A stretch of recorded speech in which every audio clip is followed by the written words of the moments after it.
Some people are important, others just take up space. That's what my son said. Marcus, my son. He raised his champagne glass in front of everyone, smiled that practiced smile of his, and let those words drop as if they were part of his birthday toast. As if I wasn't there sitting at the end of the table watching everyone laugh. It was his 42nd birthday. The house was filled with people I barely knew. Soft jazz played in the background. Red wine glistened in crystal glasses. Plates with remnants of a meal that had cost more than my weekly grocery budget sat scattered across the table. Warm lights cast a golden glow that made everything seem perfect. But it wasn't perfect. Not for me. Marcus stood tall in his crisp white shirt that probably cost over $200. His designer watch caught the light as he gestured, and his wife Vanessa sat beside him with that smile that never quite reached her eyes when she looked at me. I was sitting at the very end of the table, not by choice. No one had asked where I wanted to sit. They just directed me there when I arrived to the spot where they usually put empty serving trays or used napkins. I knew my place now. My son cleared his throat. The room fell silent. He raised his glass higher and repeated, looking directly at me. Because let's be honest, some people are important. Others just take up space. Then they all laughed. It wasn't uncomfortable laughter. It was genuine shared laughter. As if they'd all been waiting for that moment. As if they all knew exactly who he was talking about.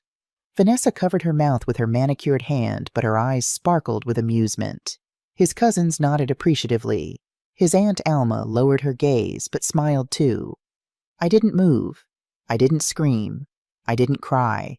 I didn't even look down. I just sat there, my glass in my hand, feeling how the silence in my own throat weighed more than any answer I could give.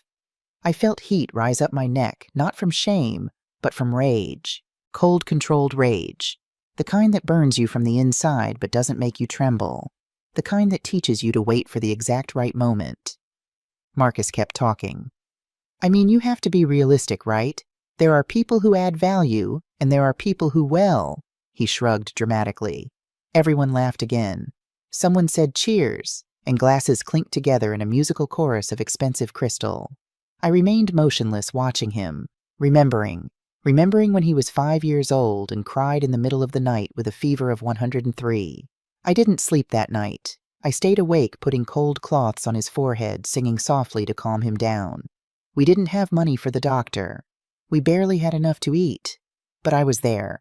Remembering when he was 12 and came home with a black eye, his shirt torn, crying with rage and humiliation after being bullied at school. I hugged him close. I told him he was strong, that he was going to get through it, that I would always be there for him, no matter what other people said. Remembering when he was 17 and wanted to go to college. We didn't have money, not nearly enough. I worked double shifts for 2 years to help pay for his education. I sold the jewelry my mother had left me. I sold furniture. I sold everything I owned that had any value except for my dignity. I held on to that, until today. And now here he was standing in his $200 shirt with his watch that cost more than 6 months of my rent in his enormous house that I helped make the down payment on with the first $10,000 I saved cleaning other people's houses. Here he was telling me and everyone else that I just took up space. The laughter continued. Someone told a joke. Someone else asked for more wine. The music got a little louder, and I was still there at the end of the table, invisible but present, silent but awake. Then I took a deep breath. I set my glass down carefully on the white tablecloth. I stood up slowly without making a sound, but everyone noticed. The laughter died down. The conversation stopped. Marcus looked at me still with that smile, but now with a hint of surprise, as if he hadn't expected me to do anything. And I spoke calmly, without shouting, without my voice trembling. It's a good thing you mentioned that, Marcus, because you're right. Some people are important and others just take up space. He looked at me confused. Everyone was looking at me. Nobody moved. I continued, speaking my voice clear in the sudden silence. It's a good thing I just bought my own house 2,000 miles from here. I've already signed. I've already paid. I already have the keys. The silence changed. It was no longer the silence of shared laughter. It was the silence of surprise, of confusion, of fear. Marcus opened his mouth but said nothing. Vanessa's smile vanished. The cousins looked at each other. Aunt Alma finally looked up. Don't worry, Marcus. You will never again have to put up with me taking up space in your life. I'm leaving. And this time for good. I grabbed my small purse from the back of the chair. I turned around and walked toward the door. No one stopped me. No one said a word. I only heard the sound of my own footsteps on the hardwood floor and then the sound of the door closing behind me. It was cold outside, but I didn't feel it. I felt only relief, clarity, and the certainty that I had just done what I should have done years ago. I got in the car, Marcus's car that he'd let me borrow for the evening. I started the engine, and as I drove through those streets, I knew by heart the same streets where I'd raised that boy who now despised me. I realized something. I didn't just take up space. I built the space where he now lived, and it was time to build my own. I drove for 20 minutes with no destination in mind, just driving. The streets were empty. It was late. Streetlights illuminated the pavement still wet from the evening's rain. My hands were shaking on the steering wheel, not from fear, but from liberation, like when you finally let go of something you've been carrying for so long that you don't remember what it feels like to live without that weight. I stopped in front of Johnson Park, the same park where I used to take Marcus when he was little, where I taught him how to ride a bike, where he fell and scraped his knees and I wiped away his tears, telling him that pain passes, but the courage to try again is what matters. I turned off the engine. I sat there in silence watching the empty swings moving gently in the night breeze. And then I cried. Not from sadness, but from rage, from years of making myself small so others could feel big. From years of saying yes when I wanted to say no. From years of swallowing my words so I wouldn't ruin the peace of a family that never gave me any peace. I cried for everything I didn't cry for at that table. Everything I didn't cry for when I was seated at the end like an unwelcome guest in my own son's life. But after the tears, something else came. Clarity. The same clarity I'd had 3 months ago when I made the most important decision of my life. The decision no one knew about. The decision I had just revealed at that table, changing everything in an instant. Because I hadn't spoken on impulse. I didn't say what I said because I was hurt and wanted to hurt him back. I said it because it was true. Because 3 months ago I started planning my exit in silence without telling anyone, without asking for permission. 3 months ago I got a call that changed everything. It was a Thursday afternoon. I remember because I was folding Marcus's laundry in the small room at the back of his house. The room that was more of a storage closet than a bedroom, but had become my home for the past 2 years. My phone rang a number I didn't recognize. I almost didn't answer. Eleanor Williams. The voice was familiar but distant, like a song you used to know, but can't quite place. Yes, that's me. It's Darlene. Darlene Mitchell. Your cousin, from your mother's side, Darlene. My distant cousin who lived in a small town near the coast 2,000 miles from the city that no longer felt like mine. We hadn't spoken in years, maybe a decade. The last time was at my mother's funeral. Darlene, what a surprise. How are you? I'm good, Eleanor. Listen, I'm calling because something came up and I thought of you. My neighbor is selling her house. A small 2-bedroom with a garden out front and a porch where you can watch the sunset. I remembered you saying once that you always dreamed of having a porch. Had I said that it seemed like something from another life? She sent me photos. It's nothing fancy, Eleanor. It's not like those big houses in the city, but it's peaceful. It's quiet. And she's selling it for $60,000. $60,000, I repeated, stunned. That was a fraction of what houses cost in the city. Yes, she's moving to Florida to live with her daughter. She wants to sell quickly. After we hung up, Darlene sent me the photos. I stared at them for hours that night. The house wasn't fancy. It didn't have marble floors or huge windows like Marcus's house, but it had something I hadn't had in years. Peace, silence, and space that could be mine and no one else's. I checked my savings account. I had $42,000 saved up. I'd been saving for years, putting away every dollar I could. Every tip, every extra bit of money I earned, selling cakes on weekends, mending neighbors' clothes, doing jobs Marcus never knew about, because he never asked what I did with my time. I told Darlene I needed to think about it, but I didn't really need to think. I had already decided. I just needed to get the rest of the money. I was $18,000 short. I sold the gold ring my mother gave me before she died, the one possession I'd sworn I'd never part with. I sold the antique china I'd inherited from my grandmother. I sold old furniture I had stored in the back of Marcus's garage. I sold everything of value I owned. No one asked. No one noticed. Because to them I was invisible. And that invisibility for the first time in my life played to my advantage. In 2 months I scraped together the $60,000. I called Darlene. I told her I wanted the house. She talked to the owner. We signed the papers all online, all in silence, all at night when everyone else was asleep. I sat at the kitchen table with the lights off so no one would ask what I was doing. A week ago, I received the keys in the mail. I hid them in my purse. I touched them every day just to remind myself that they were real, that this wasn't a dream, that I had somewhere to go.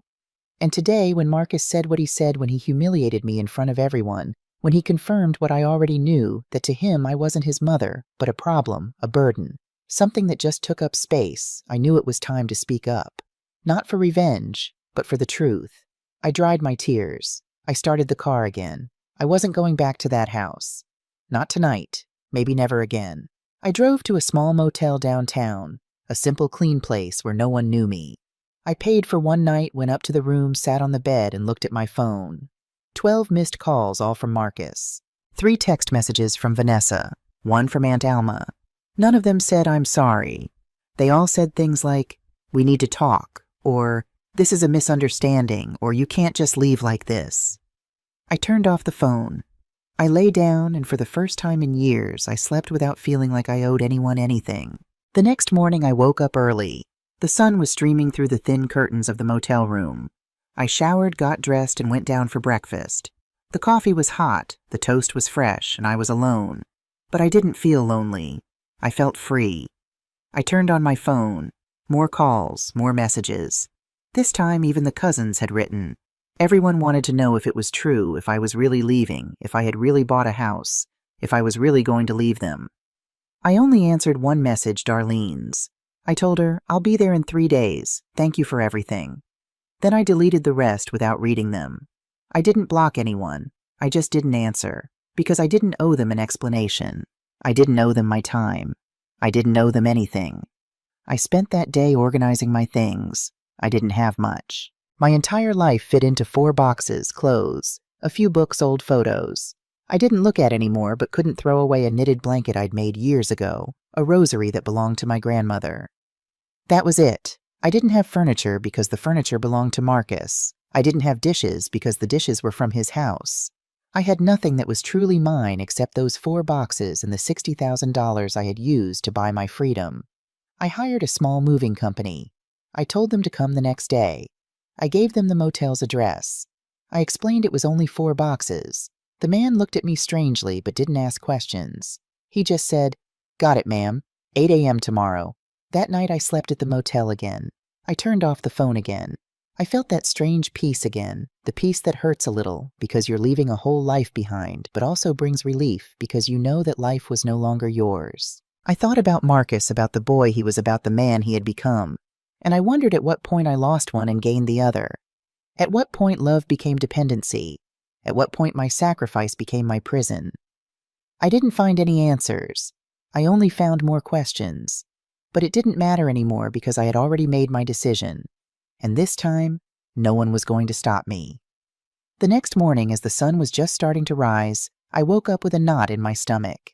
It wasn't fear. It was something deeper. It was the feeling of closing a door that had been open for 67 years, the door to a life I had built with my hands, with my back, with my silence. I sat on the edge of the motel bed and looked out the window. The city was waking up. People walking to their jobs, cars passing by. Normal life. A life that continued regardless of what was happening inside me. I thought about that table again. That damn table where they sat me at the end. I thought about the laughter about Marcus's eyes when he said those words. There was no doubt in his gaze, no guilt, just certainty, the certainty of someone who knows they can say whatever they want because the other person won't do anything. But he was wrong. I stood up. I got dressed slowly. Every movement was deliberate. Every piece of clothing I put on wasn't just clothes. It was armor. It was preparation for what was coming. I went down to the motel restaurant. I ordered black coffee and 2 slices of toast.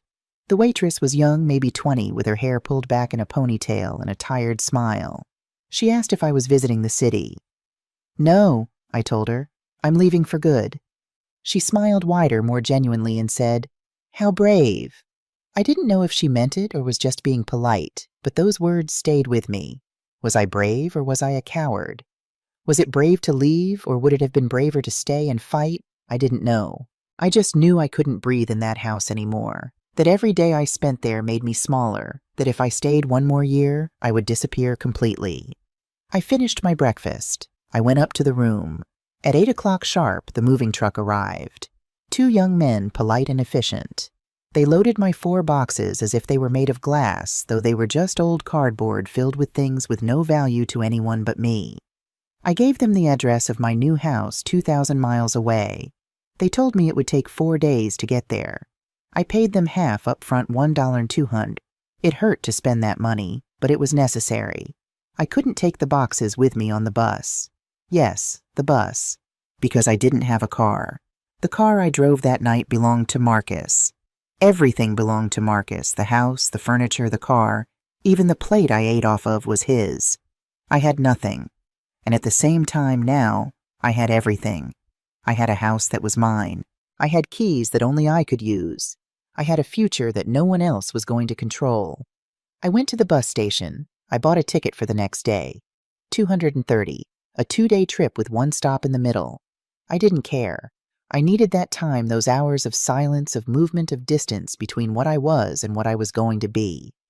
I went back to the motel. I spent the rest of the day alone in the room. I stared at the ceiling.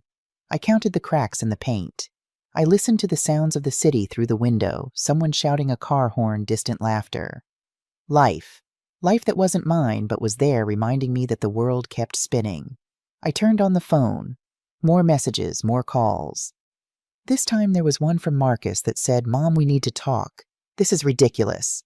You can't just leave. Come home. We'll sort this out." Sort this out.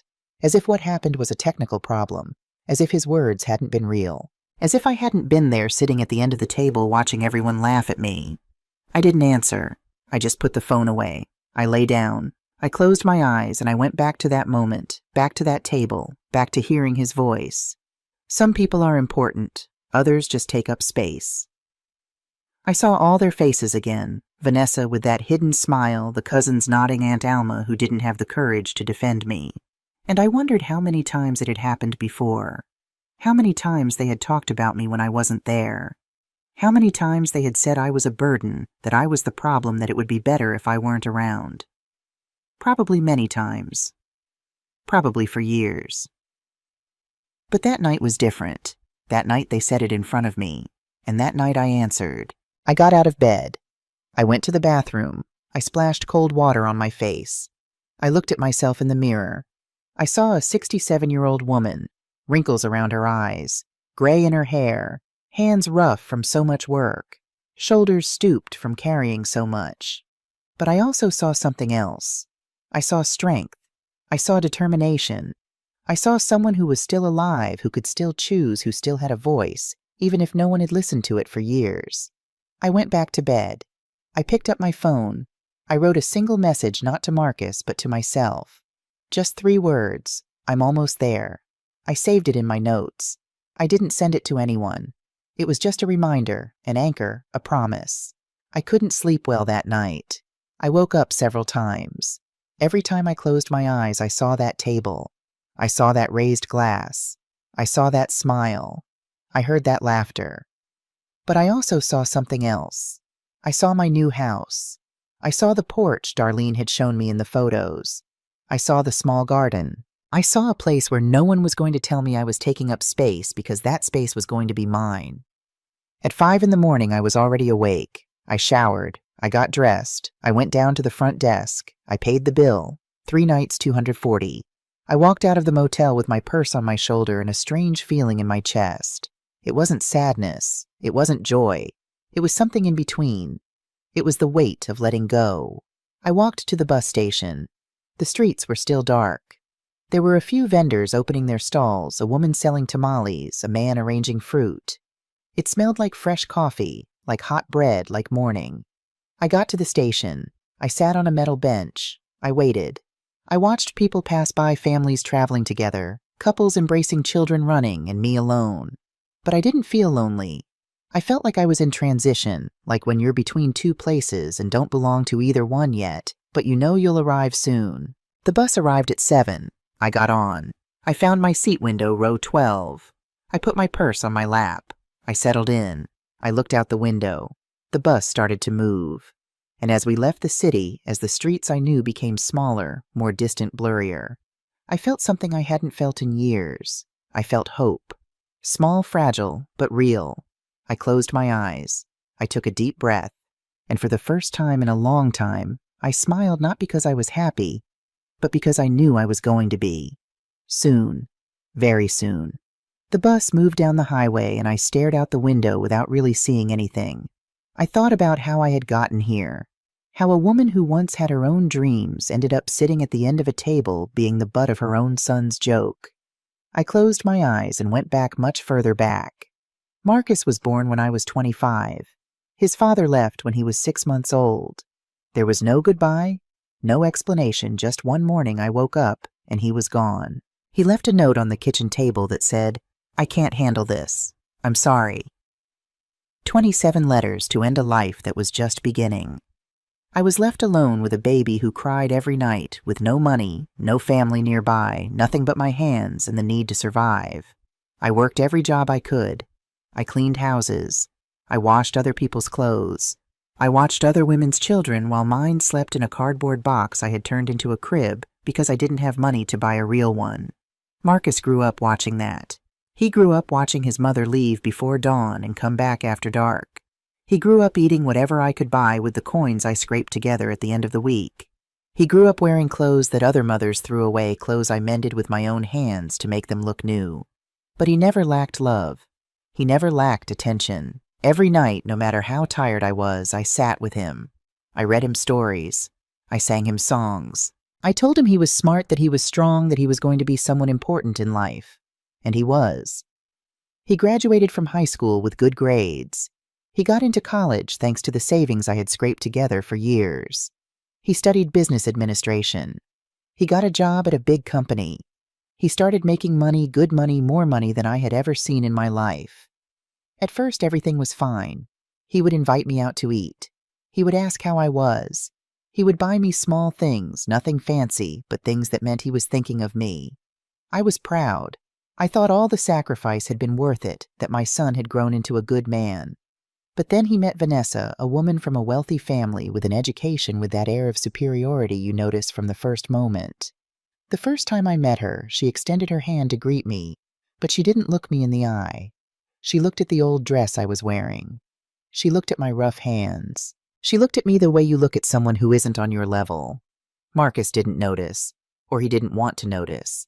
He was in love, or maybe he was just in love with the idea of belonging to a world that had always been denied to him, the world of people with money, with important last names, with big houses and new cars.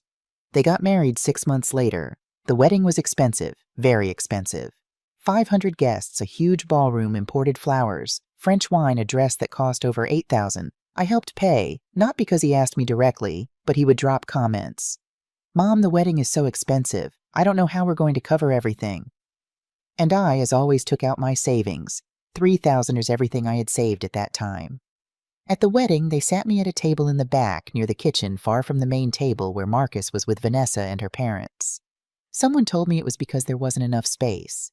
I didn't say anything.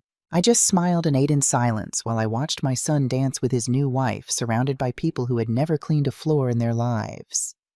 After the wedding, things changed slowly, so slowly that I didn't realize it until it was too late. The calls became less frequent. The visits, too. When I went to their house, there was always a reason I couldn't stay long.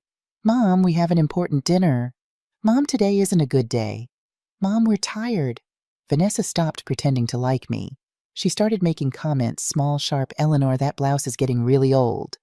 "Eleanor, you should dye your gray hair." "Eleanor, don't you have anything else to do at your house?" Always with a smile, always with that tone that made her words sound like advice, but were really blows. Marcus didn't stop her. Sometimes he even laughed as if it were funny, as if I were the joke. Years passed. Marcus prospered. He started his own business. He bought a bigger house. He changed his car twice. He traveled to Europe, to Asia, to places I had only seen in old magazines. And I kept living in the same small apartment where I raised him, working, saving, hoping that one day my son would go back to being the boy who hugged me and told me I was the best mom in the world. But that boy didn't exist anymore. Or maybe he never really existed. Maybe he was just an illusion. a projection of what I wanted him to be. 2 years ago, the owner of the apartment where I lived told me he was going to sell the building that I had to leave. I panicked. I had nowhere to go. I didn't have enough money to rent another place. The prices had gone up too much. I called Marcus. I explained the situation. There was silence on the other end. Then he said, "It's okay, Mom. You can come live with us, but just for a little while until you find something." I moved into their house, into the back room, the one they used for storage. Vanessa didn't say anything, but her face said it all. Every time she saw me, she frowned as if my presence was dirtying her perfect house. Marcus told me not to worry, that it was temporary, that I would find something soon. But months passed, and there were never any conversations about finding me a place. There was only silence and glances and that constant feeling of being where I wasn't supposed to be. I started to make myself invisible. I got up early so I wouldn't be in the way in the kitchen. I ate quickly. I locked myself in my room. I went out very little.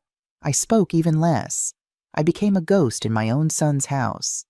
And then that night came, that damned birthday night, when everything exploded, when Marcus said out loud what everyone else was thinking in silence, that I just took up space. But what he didn't know, what none of them knew, was that I had been planning my exit for months, that every dollar I saved, every item I sold, every sacrifice I made was for this moment when I could leave, when I could say enough.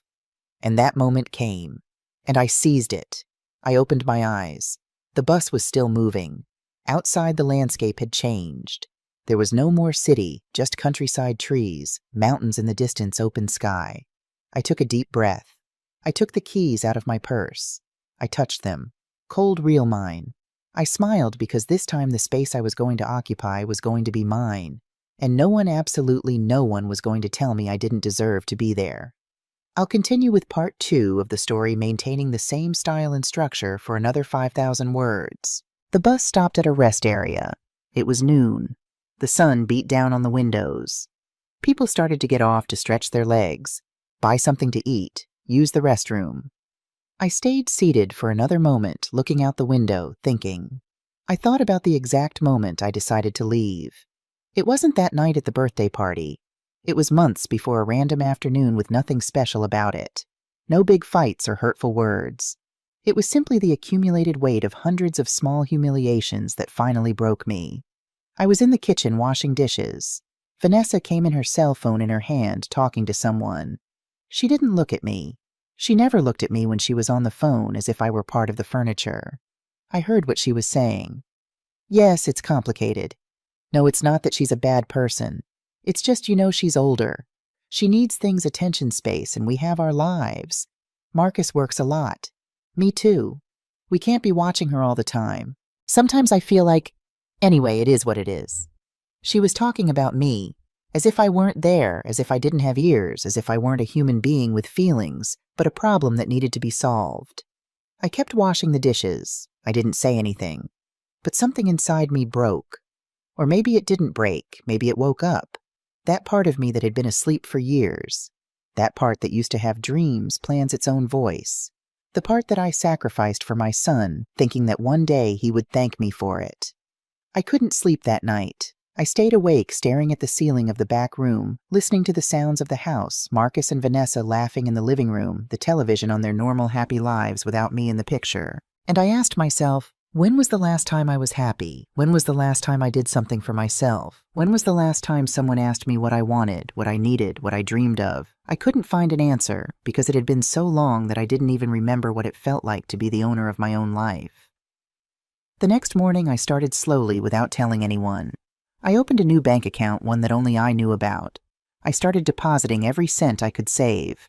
I stopped buying unnecessary things for myself. I stopped spending money on gifts for Marcus and Vanessa that they never appreciated anyway. I saved everything. Every bill counted. Every coin was one step closer to my freedom. I got off the bus and walked to the small cafeteria at the rest stop. I ordered a coffee and a sandwich. I sat at a table by the window. I ate slowly, watching people pass by, families, couples, people alone like me, all with their own stories, their own pain, their own decisions. I took out my phone. I turned it on. More messages.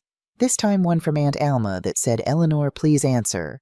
Marcus is worried. We're all worried. This isn't right. You're his mother. You can't just leave like this." I read the message 3 times, and each time I got angrier because no one was worried when they sat me at the end of the table. No one was worried when they treated me like I was invisible. No one was worried when I cried in silence all those nights in the back room. They were only worried now because I left, because I took control, because I stopped being the submissive mother who accepted everything without saying a word. I didn't answer. I turned off the phone again. I finished my coffee. I went back to the bus. The journey continued. Hours and hours of highway of landscapes that changed, of small towns that appeared and disappeared out the window. And me just sitting there feeling how every mile moved me further from my past and closer to my future. For the first time in years, I felt like I was doing something good for myself. Not for Marcus, not for Vanessa, not for anyone else. For me, just for me. And that didn't make me selfish. It made me free. An elderly man sat beside me when the bus started up again. He had silver hair, kind eyes, and hands that looked like they knew what work was. He smiled at me, and I smiled back, a small, polite smile that didn't invite conversation. But he spoke anyway. "Going far?" he asked. "Yes," I replied. "About 1,000 more miles." "Same here. I'm Gregory, by the way. Gregory Jenkins. Eleanor Williams." I expected him to keep talking to tell me his life story like people often do on long trips, but he just nodded and took out a book. I appreciated that. I wasn't in the mood for conversation. But after about an hour, curiosity got the better of me. "What takes you so far from home, Mr. Jenkins?" I asked. He looked up from his book and smiled. "Starting over," he said simply. "My wife passed 3 years ago. Kids are all grown up with their own families. I spent 70 years in the same town. It was time for something new." "I'm sorry about your wife," I said. "Thank you. It was hard. Still is. But life continues, doesn't it? We can either move with it or get left behind." He paused. "And you?" "What takes you so far?" I hesitated. I wasn't used to talking about myself. "Also starting over," I finally said. He nodded as if that explained everything. Maybe it did. "Any plans when you get there?" he asked. "I bought a small house. Beyond that, I don't know yet." "I'm going to teach yoga," he said, and I must have looked surprised because he laughed. "I know not what you'd expect from an old man like me, but I've been practicing for 40 years. Figured it was time to share what I know." "You don't look like someone who'd teach yoga," I admitted. "And you don't look like someone who's running away," he replied. "But here we are." "I'm not running away," I said more sharply than I intended. "I'm running towards something." He smiled. "Best way to look at it. If you're interested, I'm starting a class for seniors when I get settled. First lesson's free." I almost laughed. Me doing yoga, but then I thought, why not? Who was going to stop me? Who was going to judge me? I was starting a new life. Maybe it should include new experiences. "I might take you up on that," I said as he said. He nodded and went back to his book. I turned back to the window, but I felt lighter somehow. A small conversation, a tiny connection, but it reminded me that the world was full of possibilities I hadn't considered. The bus stopped again as the sun was setting. Another rest area. People got off stretched 8. I stayed on, not feeling hungry. I checked my phone again. A new message from Marcus. "Mom, I know where you are. I talked to Cousin Darlene. I'm on my way. We need to talk. This isn't going to end like this." I read the message twice. I felt a knot in my stomach, not from fear, but from anticipation, because I knew this was going to happen. I knew Marcus wouldn't let me go that easily, not because he loved me, but because he couldn't accept that I had made a decision without his permission. I called Darlene. She answered on the second ring. "Eleanor, you made it." "Not yet. Still on the bus, but I should arrive tomorrow." "That's wonderful. I've been checking on the house. It's all ready for you." "Thank you for everything, Darlene. Really." There was a pause. "I have to tell you something, Eleanor. Your son called me an hour ago. He was very insistent. He demanded I tell him where you were. I tried not to, but he threatened to come anyway to search the whole town. I don't know. I got scared. I gave him the address. I'm sorry." "Don't apologize. It's okay. He was going to find me sooner or later. Better that it's now." "Are you sure I can come over when you arrive, so you're not alone?" "No, I need to do this alone. But thank you." I hung up. I took a deep breath. I looked around the bus at all these strangers on their own journeys, none of them knowing what was waiting for me at the end of mine. I felt strangely calm. This house was mine. This space was mine. And no one, not even Marcus, was going to take that away from me. Gregory came back from the rest stop with 2 cups of coffee. He handed me one without asking if I wanted it. "You look like you could use this," he said. I accepted it gratefully. "Bad news?" he asked. "Not bad, just complicated. My son knows where I'm going. He's coming after me." Gregory sat down. "And that's a problem. He doesn't understand why I'm leaving. He thinks I'm being dramatic." "Are you?" The question caught me off guard. No, I don't think so."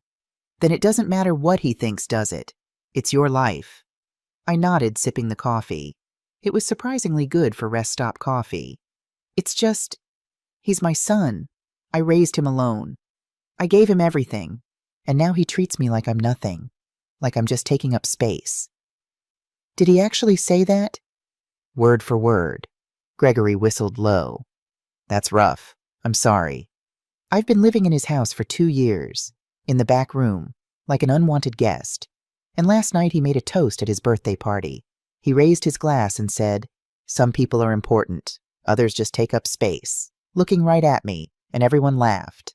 I hadn't meant to tell him all that. It just came out. But instead of looking uncomfortable, Gregory just nodded. 'So you're going to your new house and he's coming after you. What are you going to do?' 'I don't know. Tell him I'm not going back, that this is my decision, my life.' And if he doesn't listen, I hadn't thought that far ahead. What if Marcus didn't listen? What if he insisted? What if he tried to force me to go back? 'I'll figure it out,' I said finally. Gregory smiled. 'I believe you will, Eleanor.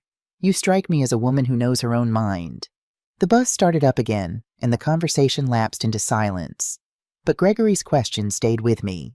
What was I going to do when Marcus arrived? What was I going to say? How was I going to stand my ground against the person I had spent my entire life trying to please? I didn't have answers yet, but I had time to find them. And for the first time in a long time, I had the confidence to believe that I would. The bus arrived at its final destination at noon on the second day. I got off with my purse on my shoulder, my legs numb, my body tired, but my spirit strangely light. The station was small, almost empty. There were a couple of taxis waiting outside. I said goodbye to Gregory. He wrote his number on a slip of paper. "For when you're ready for that yoga class," he said with a wink. I took one of the taxis and gave the driver the address Darlene had sent me. The driver was an older man, maybe in his 70s, with completely white hair and a kind smile. He asked if I was new in town. I told him yes, that I had just bought a house. He congratulated me. He said it was a good place to live, quiet, safe, where people still greeted each other on the streets. As we drove through the town streets, I looked out the window. Everything was different. The houses were small, painted in light colors. There were trees on every corner. A few people were walking slowly in no hurry. There was a square in the center with an old fountain and wooden benches. Everything felt paused, as if time moved slower here. We arrived at my house. My house. I still couldn't believe it. It was exactly like in the photos. Mostly. The cream-colored walls needed a fresh coat of paint. The wooden door looked sturdy but weathered. The garden in front was more overgrown than I expected, with tall grass and some wildflowers. But the porch was there. A porch with 2 old chairs and a small table. I paid the driver $30. I gave him a tip, 5 more. He thanked me and left. I stood in front of the house, my purse in my hand, looking at what was now mine. I took out the keys, the same keys I had touched every night for a week. I put one in the lock. I turned it. The door opened with a slight creak. I walked in slowly. The inside was empty, completely empty. No furniture, no curtains, just white walls, a wooden floor that needed polishing, and the musty smell of a house that had been uninhabited for months. I walked through each room, the living room with large windows that let in plenty of light, the small kitchen with an old but functional stove and refrigerator, the bathroom with white tiles and a tub that definitely needed cleaning. Then the 2 bedrooms, one bigger than the other, both with windows that looked out onto the backyard. The backyard was smaller than I expected and completely overgrown. But there was a large tree that provided shade, and I could already imagine sitting under it on hot summer days. I stood in the middle of the larger bedroom, the one that was going to be mine. I looked around, empty, silent, peaceful, and I cried. But this time not from sadness, from relief, from gratitude, from freedom. I sat on the floor. I took out my phone. I turned it on. More messages. Many more. But now there was a different one. It was from Marcus. "Mom, I know where you are. I talked to Cousin Darlene. I'm on my way. We need to talk. This isn't going to end like this." I had already seen this message on the bus, but reading it again in my own house gave it a different weight.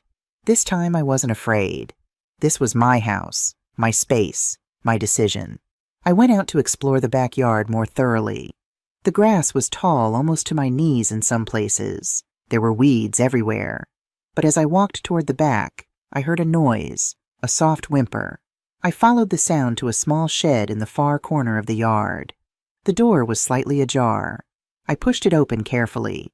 Inside, curled up on an old blanket, was a dog, an old thin dog with gray around its muzzle and sad eyes. It looked up at me but didn't move, as if it didn't have the energy to run or bark. "Hello there," I said softly, extending my hand slowly. The dog sniffed it cautiously, then gave it a gentle lick. "Are you living here? This is my house now. I guess that makes you my roommate." The dog's tail wagged slightly, and something in my heart shifted. I hadn't planned on having a pet. I hadn't planned on sharing my space with anyone. But this old dog, abandoned and alone, somehow felt right. "Let's get you some food," I said, "and then we'll figure out what to do next." I walked back into the house, the dog following me slowly, cautiously, as if expecting to be sent back to the shed at any moment. I had nothing in the house. No food, no water, nothing. I needed to go shopping. "Wait here," I told the dog. "I'll be back soon." I left the house and walked toward the town center. I remembered seeing a small grocery store when we drove through. It wasn't far, maybe 10 minutes on foot. The town was quiet in the afternoon heat. A few people nodded at me as I passed. An old woman sweeping her porch smiled and said, "Beautiful day, isn't it?" I agreed that it was. I found the grocery store easily. It was small but well stocked. I bought the basics: bread, milk, coffee, some fruit, vegetables, and canned goods. I also bought dog food and a bowl. As I was paying the cashier, a middle-aged woman with kind eyes asked, "Are you new in town? I don't think I've seen you before." "Yes," I replied. "I just bought the old Morrison place on Maple Street." "Oh, Mrs. Peterson's house. She was such a lovely lady. Moved to Florida to be with her daughter. You're going to love it here. I'm Betty Mitchell, by the way." "Eleanor Williams. Nice to meet you. If you need anything, you just let me know. We look out for each other around here." I thanked her, genuinely touched by her kindness. When was the last time someone had offered to help me without wanting something in return? I walked back to the house carrying my groceries. The dog was waiting at the door, tail wagging slightly when it saw me. "I got you something," I told it, opening the can of dog food and pouring it into the bowl. The dog ate hungrily, as if it hadn't had a proper meal in days. While it ate, I explored the house more thoroughly. The plumbing worked, though the hot water took a long time to come. The electricity was on, as Darlene had promised. The roof had a small leak in one corner of the living room. I discovered this when I noticed a water stain on the ceiling. The windows in the back bedroom didn't close properly. The kitchen sink had a slow drip. The front door stuck slightly when it rained, according to a note left by Mrs. Peterson. It wasn't perfect. Far from it. But it was mine. And for the first time in years, I felt like I could breathe. I felt like I had space. Not just physical space, but emotional space. Space to think. Space to feel. Space to be myself.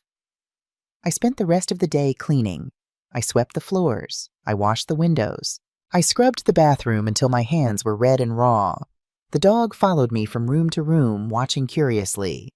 "I need to name you," I told it as I took a break sitting on the porch with a glass of water. "You can't just be dog. What do you think? How about Courage? Because that's what we both need right now." The dog, Courage, wagged its tail as if in agreement.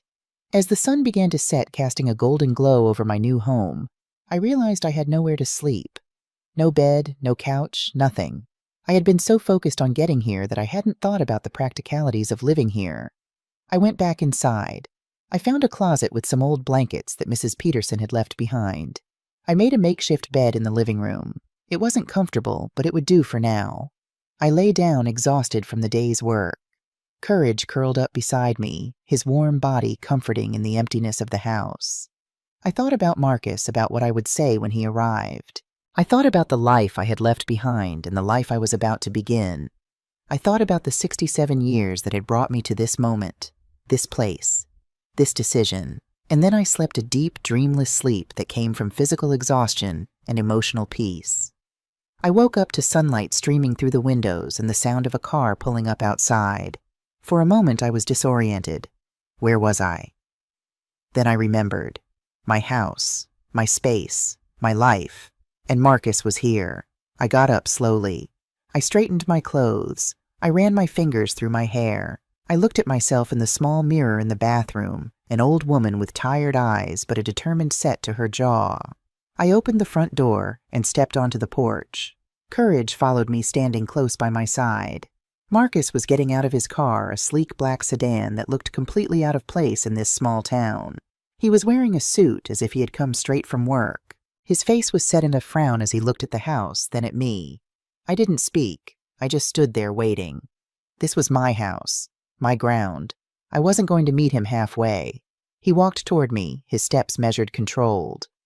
"Mom," he said, his voice tense. "We need to talk." "Talk," I replied, my voice calm. "What is this? What are you doing here? You bought this place with what money?" "With my money.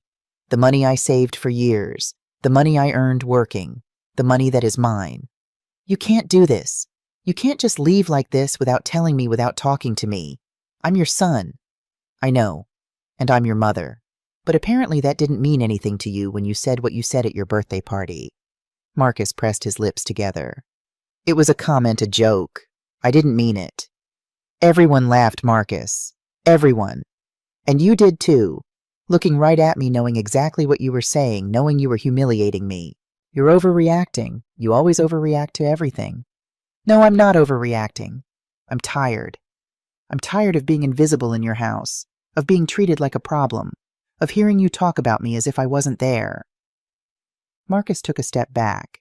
For the first time, I saw him look uncomfortable, as if he didn't expect me to say that, as if he thought I didn't know. "I don't know what you're talking about," he said, but his eyes shifted away from mine. "Yes, you do. I know you talked with Vanessa about putting me in a home. I know you complained that I was taking up space. I know everything, Marcus, because even if I was invisible to you, my ears worked perfectly." He fell silent, staring at the ground, not knowing what to say. "I came to get you," he finally said. "Because you're my mother. Because things can be fixed. Because we can talk. No, I'm not going back. You're going to live here in this middle-of-nowhere town in this old house alone. Yes.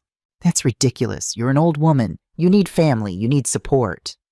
I need peace, and I didn't have that with you." Marcus threw his hands up, frustrated, angry. "I can't believe you're doing this after everything I did for you." And there it was again.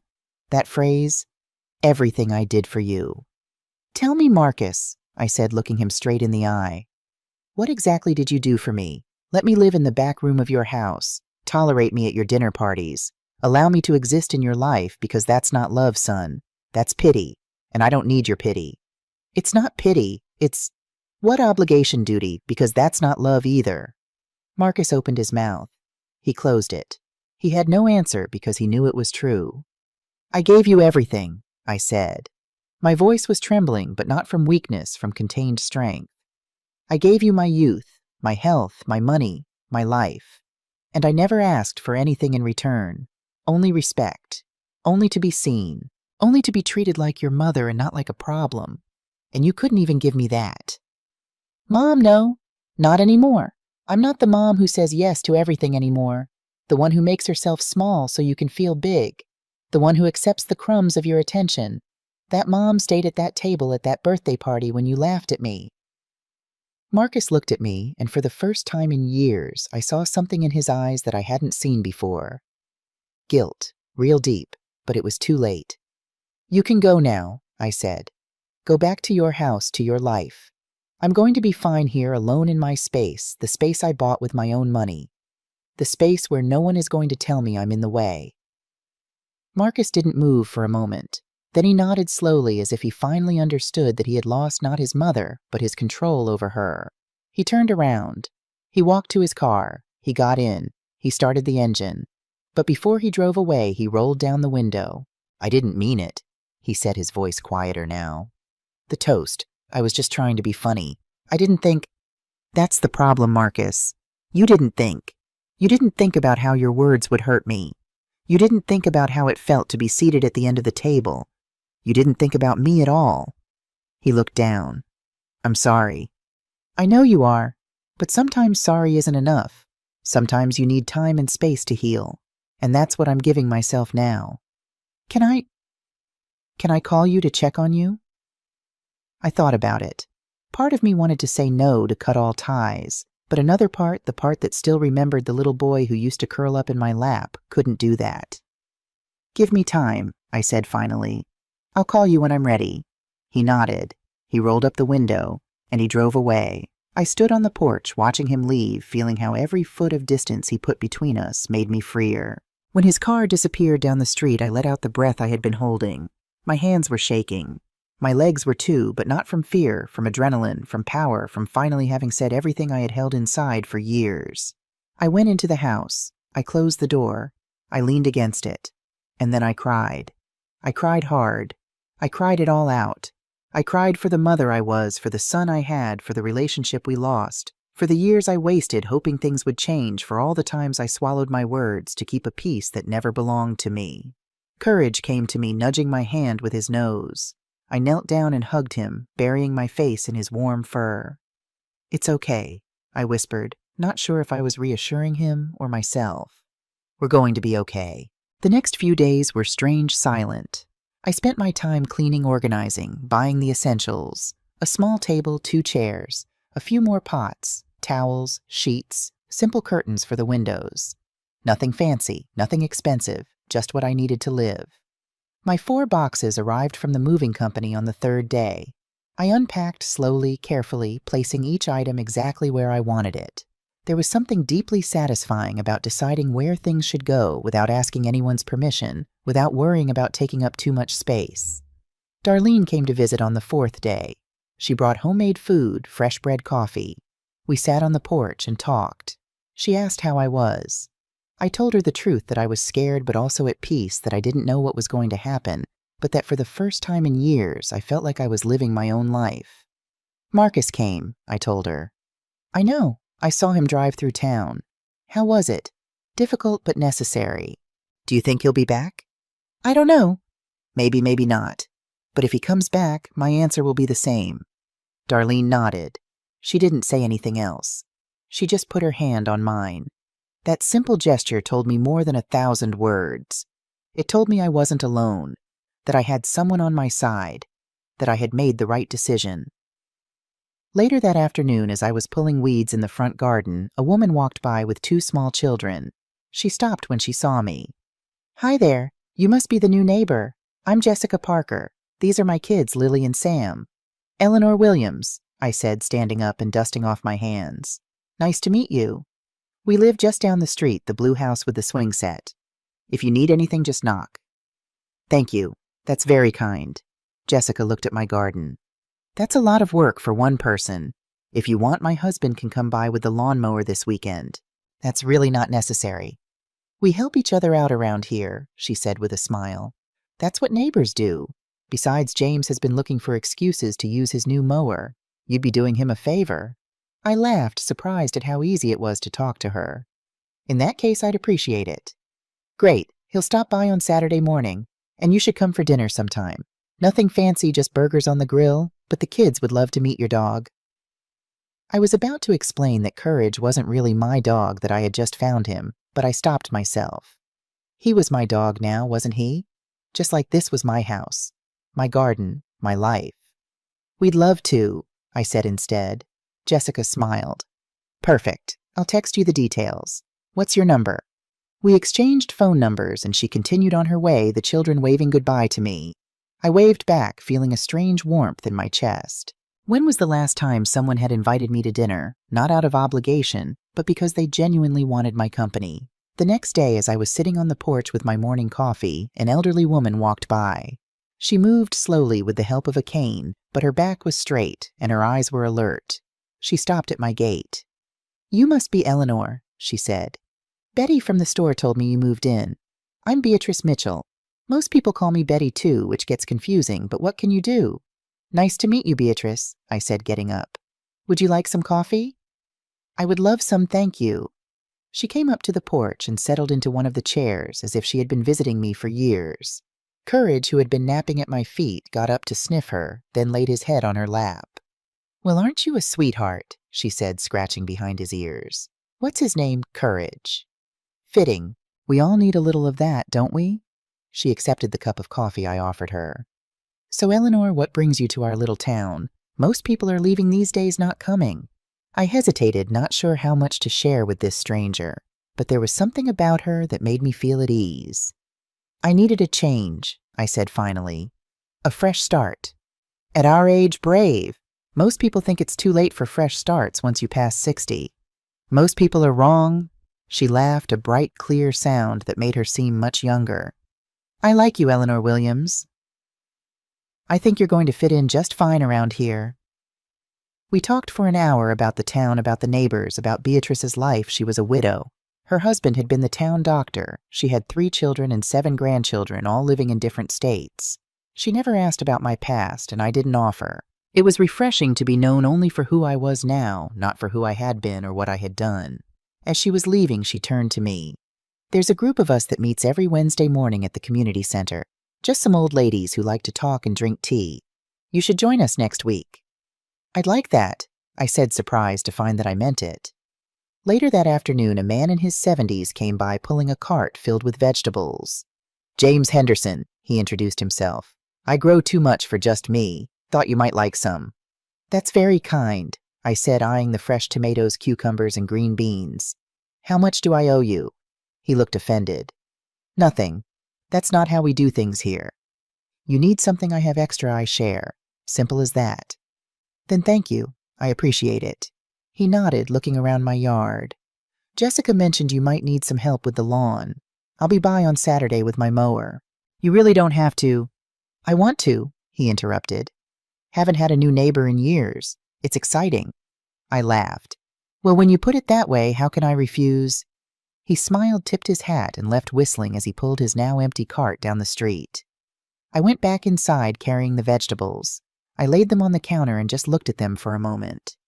Fresh vegetables given freely. A coffee shared with a neighbor. An invitation to dinner. A promise of help with the lawn. Small things, simple things, but they filled my heart in a way I hadn't expected. I had come here for solitude, for space, for freedom. I hadn't expected to find community. I hadn't expected to find kindness. I hadn't expected to find belonging.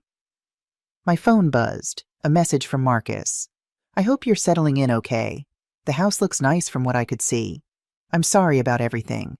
I know you need time. Just let me know you're okay."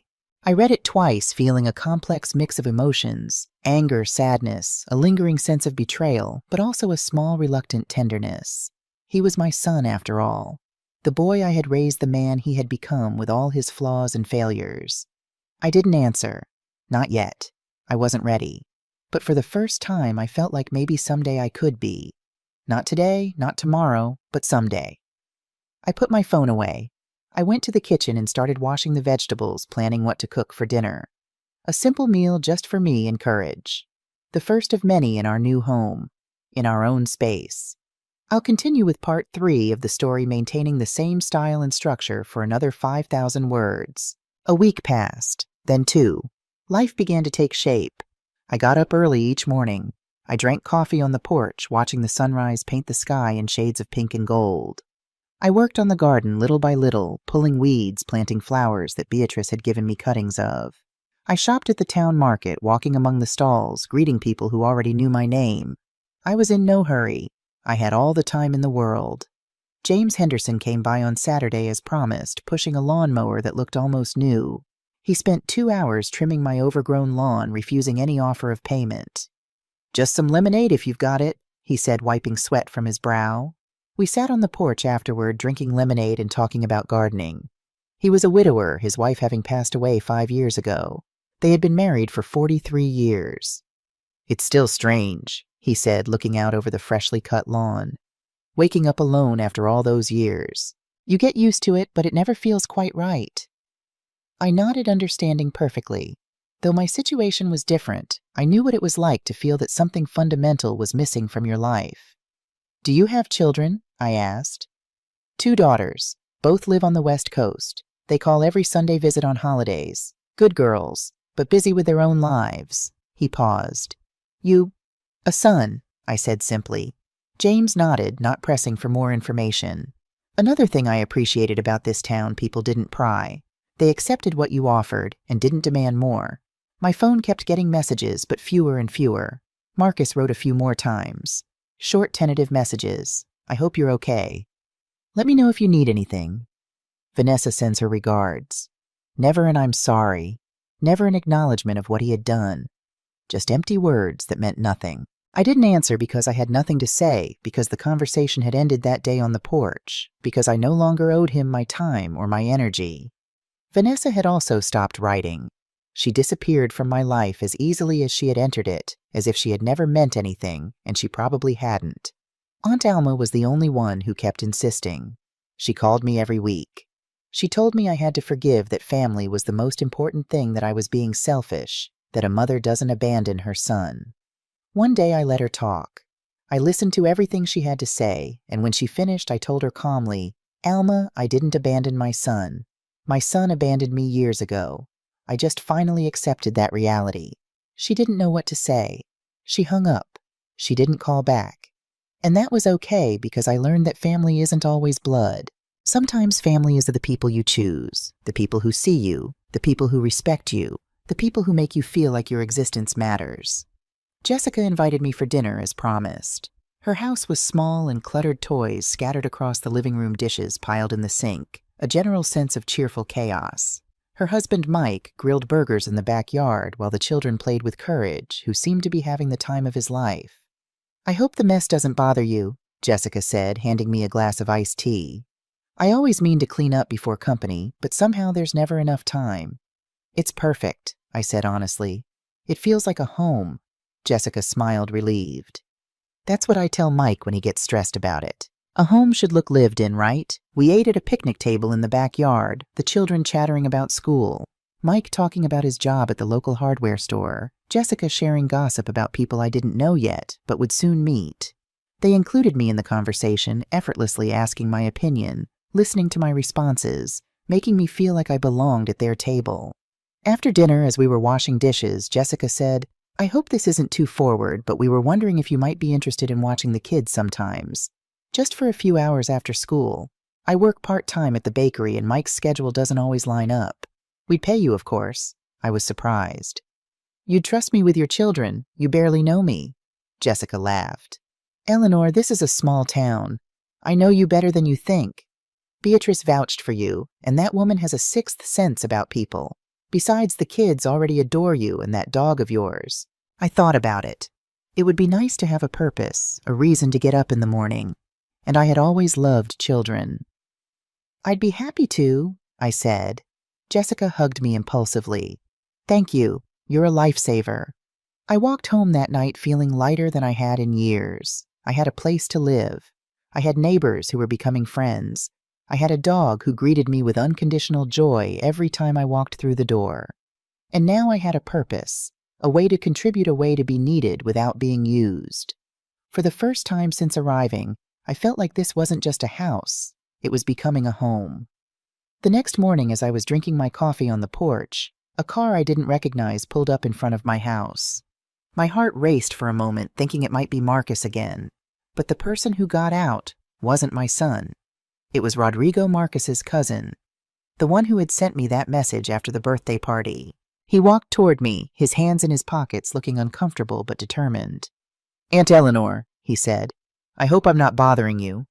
"You're not bothering me," I assured him. "What are you doing here?" I came to apologize for not saying anything that night, for staying quiet when Marcus said what he said, for being a coward. I looked at him surprised. I saw sincerity in his eyes, real regret. You don't have to apologize, I told him. It wasn't your responsibility to defend me. Yes, it was, he insisted. You're my aunt, and what happened was wrong. We all knew it, but nobody did anything, and that makes us complicit. I gestured to the chair beside me. Would you like some coffee? He nodded gratefully. We sat on the porch, drinking coffee, talking for hours. He told me that after I left, there had been a big fight in the family. Some took my side. Others defended Marcus. The family had split right down the middle. Marcus keeps insisting you overreacted, that you were too dramatic, that you're being ridiculous, Rodrigo said. But fewer and fewer people believe him. People are starting to see who he really is, and they don't like what they see. I didn't feel satisfaction hearing that. I just felt sadness because Marcus was my son. And even though he had hurt me, even though he had humiliated me, even though he had tried to control me, a part of me still loved him. A part of me still remembered the boy he was. But that boy didn't exist anymore, and I had to accept that. How did you find me? I asked Rodrigo. Aunt Alma. She told everyone she called you. She said you're living in a tiny shack in the middle of nowhere. But I Googled the town. It looks nice. Peaceful. It is. And it's not a shack. It's just the right size for me. Rodrigo looked around, taking in the freshly mowed lawn, the newly planted flowers, the clean porch. It suits you, he said. You seem different, more relaxed. I am. For the first time in a long time, I'm living my life on my terms, not trying to please anyone else. Not trying to be invisible, just being me. I'm glad, he said sincerely. You deserve that. And for what it's worth, I'm sorry we didn't see what was happening sooner. We should have stood up for you. It's not your fault, I said. It's no one's fault but mine. I allowed it to happen. I didn't speak up. I didn't set boundaries. I thought that's what love was, giving and giving without asking for anything in return. That's not love, Rodrigo said quietly. That's sacrifice. Yes, I agreed. And there's a difference. Rodrigo left before dark. He hugged me before he left, told me if I ever needed anything to call him. I thanked him, knowing I probably never would, but appreciating the gesture all the same. That night I sat on my porch, watching the sunset courage at my feet, thinking about my conversation with Rodrigo. There was something liberating about being seen, about having my experience acknowledged. It didn't change what had happened, but it validated my response to it. It confirmed that I wasn't crazy, that I wasn't overreacting, that what happened was wrong. My phone buzzed. Another message from Marcus.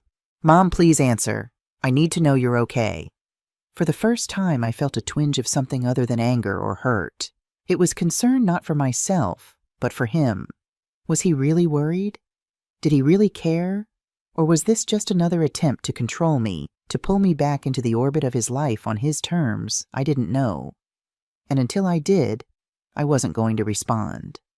The next week, I went to the community center for the Wednesday morning tea that Beatrice had invited me to. It was a group of 6 women, all over 65, who sat around a table drinking tea and talking about everything from local politics to their grandchildren's accomplishments. They welcomed me warmly, including me in their conversation, as if I had always been there. I learned that Beatrice had been a librarian before she retired, that Sandra had been a nurse at the local hospital for 40 years, that Margaret taught piano lessons to most of the children in town, that Ruth was a retired judge who still occasionally consulted on cases. These women had lives, had careers, had identities beyond being mothers and wives. They had opinions and voiced them freely. They disagreed with each other respectfully. They laughed at jokes that would have made Marcus and Vanessa frown in disapproval. So Eleanor, Ruth said during a lull in the conversation, what's your story? How did you end up in our little corner of the world? I hesitated, not sure how much to share. But these women had been open with me, and I wanted to be open with them. I was living with my son and his wife, I said. It wasn't a good situation. I felt invisible, like I was just taking up space. So I saved my money, bought this house, and left without telling them. My son came after me, tried to get me to go back, but I refused. And now I'm here trying to figure out what comes next. There was a moment of silence. Then Margaret reached over and patted my hand. Good for you, she said firmly. It takes courage to start over at our age, the others murmured in agreement. My daughter tried to move me into one of those assisted living places last year, Sandra shared. Said it would be safer for me. I told her I'd rather take my chances in my own home than live in a place where they treat you like a child. My son wanted me to sell my house and move in with them after my husband died, Ruth added. Said it was too big for just me. I told him I needed the space to spread out and be myself. One by one, they shared similar stories of adult children who thought they knew best of subtle and not-so-subtle attempts to diminish their independence of the constant battle to be seen as whole people rather than just aging parents. I had never felt so understood. Here were women who knew exactly what I had experienced, who didn't need me to explain or justify my decisions, who saw my actions as brave rather than selfish. You should join our book club, Beatrice said as we were leaving. We meet every other Friday. We're reading Jane Austen next month. I'd like that, I said. And I meant it. I walked home feeling like I had found my tribe women who were redefining what it meant to age, who refused to disappear, who insisted on taking up space in the world. When I got home, there was a parcel on my porch, a small box with no return address. I opened it cautiously. Inside was a letter and a photo album. The letter was from Vanessa. I almost didn't read it, but curiosity got the better of me. Eleanor, it began, I don't know if you'll read this, and I wouldn't blame you if you didn't, but I need to say some things that I should have said a long time ago. I'm sorry. I'm sorry for the way I treated you. I'm sorry for the things I said. I'm sorry for not standing up to Marcus when he was cruel to you. I have no excuse except that I was trying to please him, and somehow along the way I lost sight of what was right. What happened at the birthday party was inexcusable. I should have spoken up. I didn't, and I will always regret that. I'm not asking for forgiveness.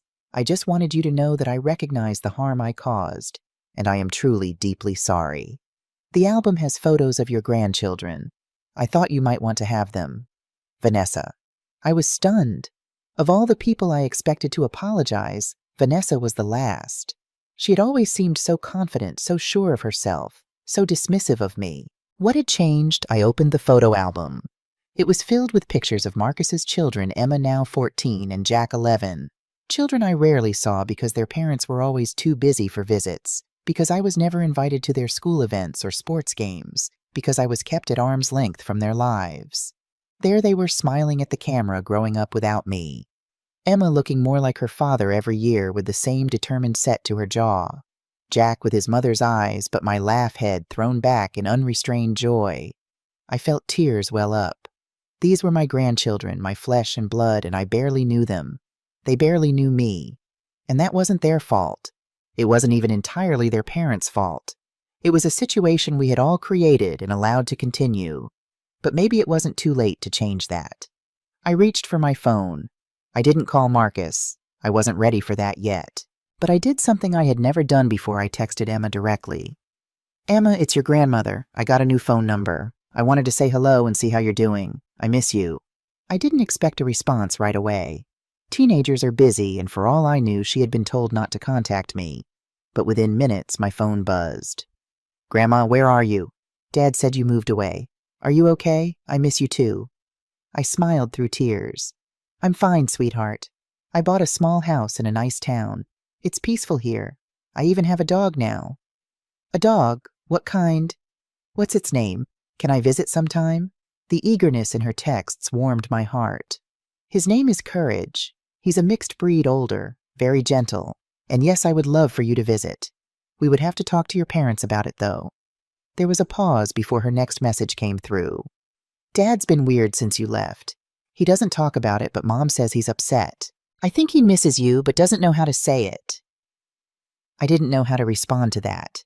Was Marcus genuinely upset, or was he just angry that I had defied him? Did he miss me, or did he miss the control he had over me? Relationships are complicated, I finally replied. Your dad and I need some time apart to figure things out, but that doesn't change how much I love you and Jack. I know. I love you too, Grandma. I'll talk to Mom about visiting. She might be okay with it. She's been different lately, too. More, I don't know. Sad quiet. I thought about Vanessa's letter about the apology that must have been difficult for her to write. Maybe she was genuinely reflecting on her behavior. Maybe she was capable of change. Tell your mom I got her package, I said. And thank her for me. I will. Gotta go homework. Can I text you again tomorrow? Anytime, sweetheart. Anytime. I put down the phone, feeling a mixture of emotions, happiness at reconnecting with Emma, sadness at the time we had lost hope that maybe there was a path forward, caution about getting too optimistic too soon. I didn't know what would happen next. I didn't know if Marcus would ever truly understand why I left. I didn't know if Vanessa's apology was the start of real change or just a momentary attack of conscience. I didn't know if I would ever go back to visit or if they would ever come here. But I did know one thing: I had made the right decision for myself. I had claimed my space, my dignity, my right to be seen and heard. And no matter what happened with Marcus, with Vanessa, with the rest of the family, that was something no one could take away from me. Spring arrived in full force. The days grew longer, warmer. My garden began to take shape, not just the flowers in front, but the vegetable patch I had started in the back. James had helped me prepare the soil, showing me how to test its quality, how to add the right amendments, how to plan what to plant where. Tomatoes need full sun, he explained, marking off a section of the garden.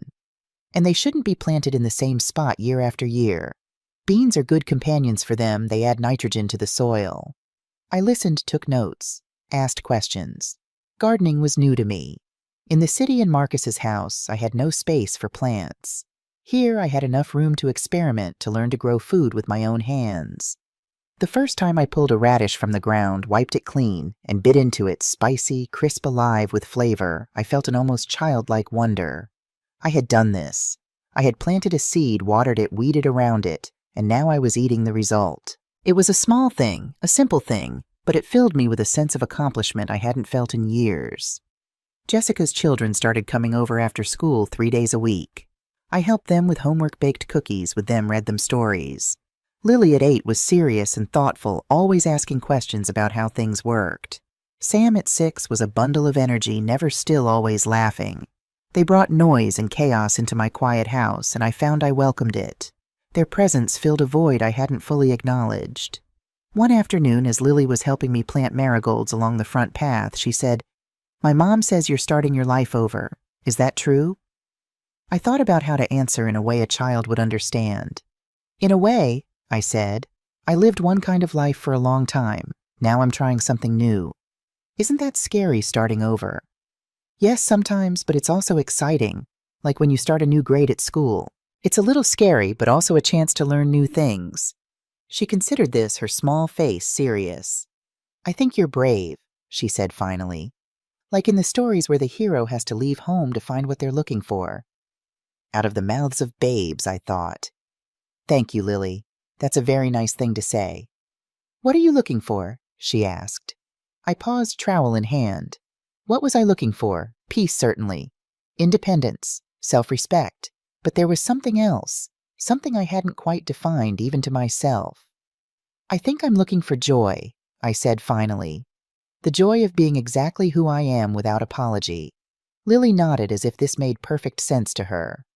"That's a good thing to look for," she said, and went back to planting marigolds. That conversation stayed with me for days.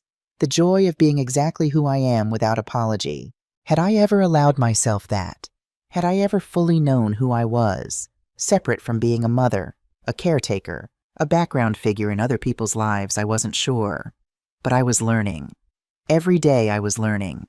The Wednesday tea group became an anchor in my week. These women who had started as strangers were becoming friends. We discussed books and politics and health concerns. We shared recipes and gardening tips.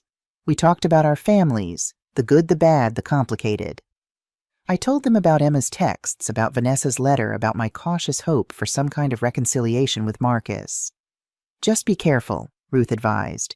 "Make sure any reconnection happens on your terms, not his. You've worked too hard to establish your independence to give it up now." "But don't close the door completely," Margaret added. "Family is complicated, but it's still family. There might be a way forward that respects your boundaries while allowing for healing."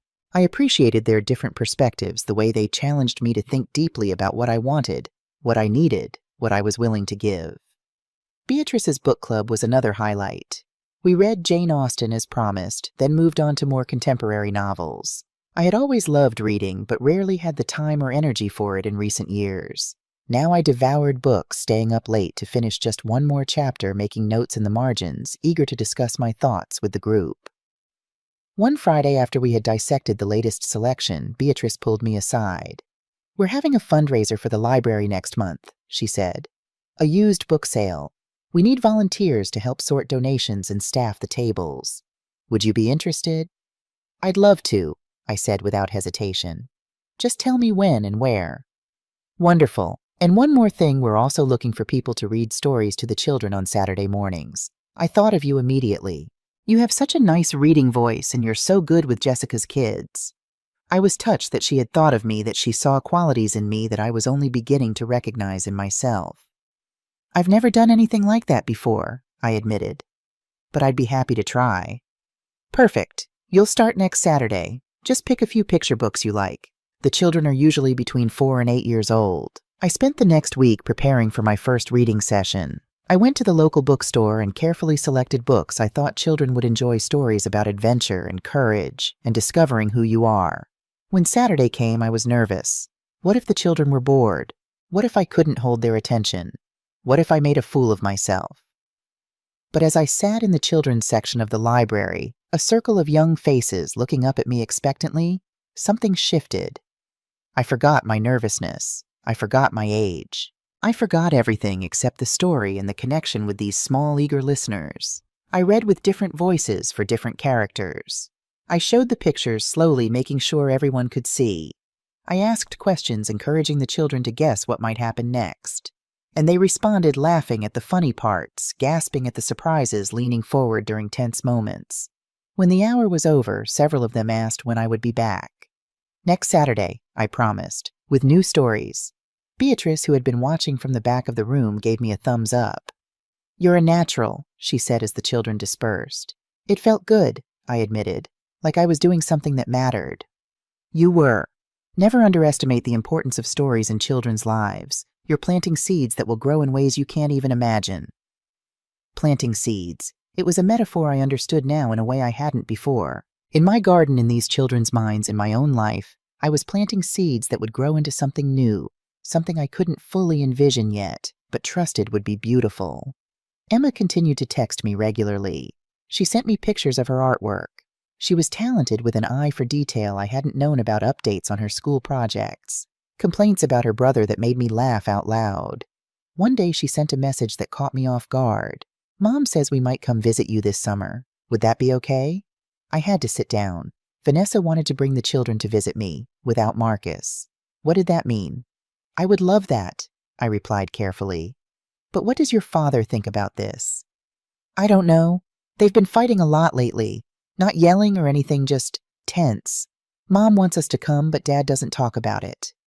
I felt a pang of concern. Had my leaving caused problems in their marriage that hadn't been my intention? Despite everything, I didn't want Marcus to suffer. "Maybe give them some time to work things out," I suggested.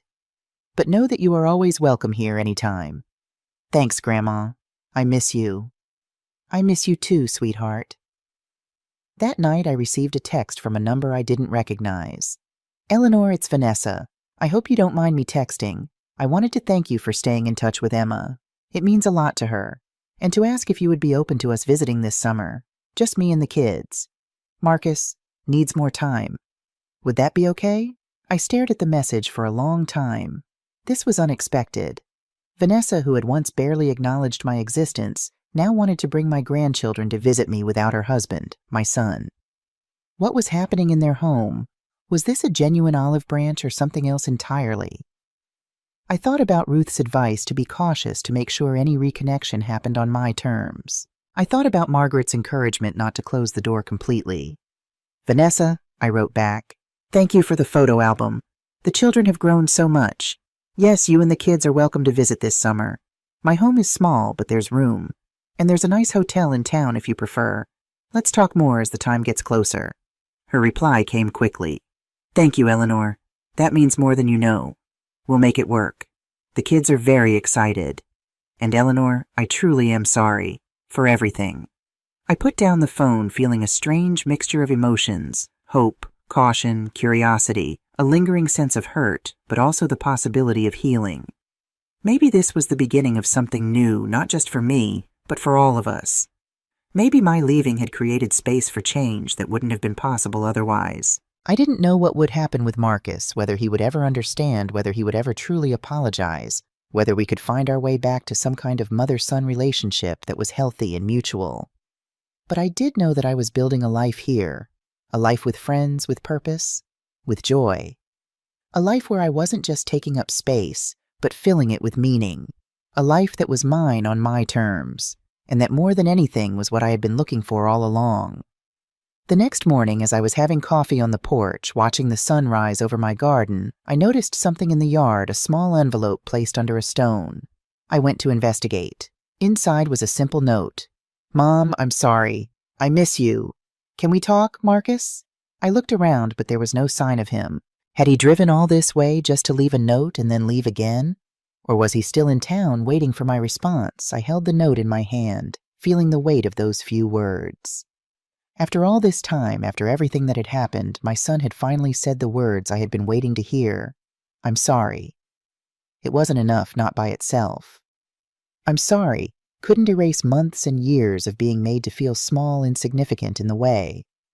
But it was a start, a seed like the ones in my garden, a beginning, not an end. I went back to the porch. I sat down. I sipped my coffee. I watched Courage chase a squirrel across the yard, his aging legs still spry enough for brief bursts of energy. And I thought about what I wanted. Not what Marcus wanted, not what anyone else wanted.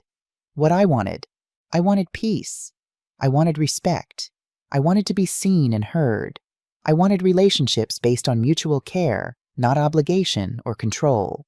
I wanted to continue building this new life I had started, this life that was finally truly my own. Could I have that and still have a relationship with my son I didn't know? But maybe, just maybe, it was worth finding out. I pulled out my phone and sent a simple text to Marcus. "I got your note. I'm at home if you want to talk."